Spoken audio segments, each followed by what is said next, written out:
ऐसा कहा जाता है कि शहरों की तुलना में ग्रामीण इलाकों में लोगों को शुद्ध हवा और साफ जल मिलता है, लेकिन नागपुर के कोराडी और खापरखेड़ा से सटे गांव में रह रहे लोगों के लिए ये धारणा गलत साबित हो रही है।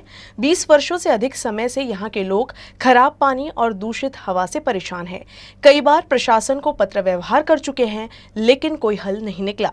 गुरुवार को प्रेस क्लब में आयोजित प्रदूषण बिजली के कार्यक्रम में पहुंचे 2 गांव के सरपंच से यूसीएन प्रतिनिधि ने जानी उनकी व्यथा।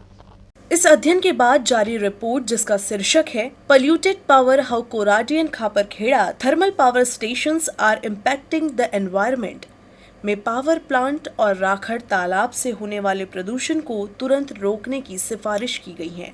साथ ही ये मांग की गई है कि अभी तक के प्रदूषण से जो भी नुकसान हुआ है उसे स्थानीय लोग, नागरिक समाज और स्वतंत्र विशेषज्ञों से मिलकर बने एक आयोग की निगरानी में साफ किया जाए।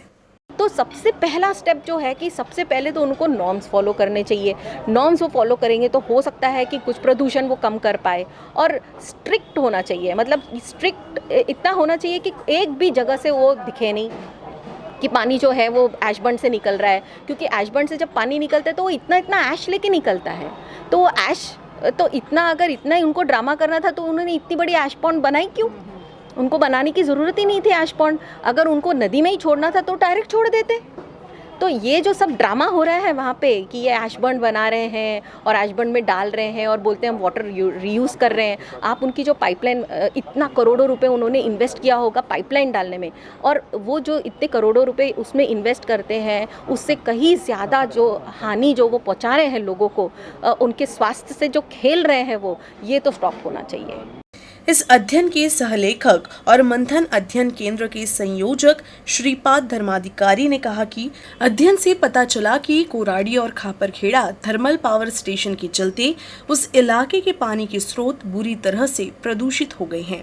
प्रतिशत तो ये टेस्ट करने पे ही पता चलेगा, लेकिन प्रदूषित निश्चित रूप से है, ये हमारा अध्ययन बताता है। क्योंकि नागपुर की वाटर सप्लाई जहाँ से आ रही है वो कन्हान नदी में बहुत बड़े पैमाने पर प्रदूषण है, हेवी मेटल्स हैं और भी दूसरे तरीके के प्रदूषण है, और वहीं से ये पानी लिफ्ट होकर नागपुर में आ रहा है। प्रिवेंशन तो ये है कि महाजन को जो इसको प्रदूषण फैला रही है उस पर तत्काल रोक लगाए। वो उनको मालूम है, बहुत अच्छी तरह से वो जानते हैं कि कहाँ कहाँ से ये प्रदूषण जा रहा है, और बेसिकली अगर वो सिर्फ जो नियम कानून है उसका भी पालन करे तो ये बहुत सारा प्रदूषण रुक सकता है।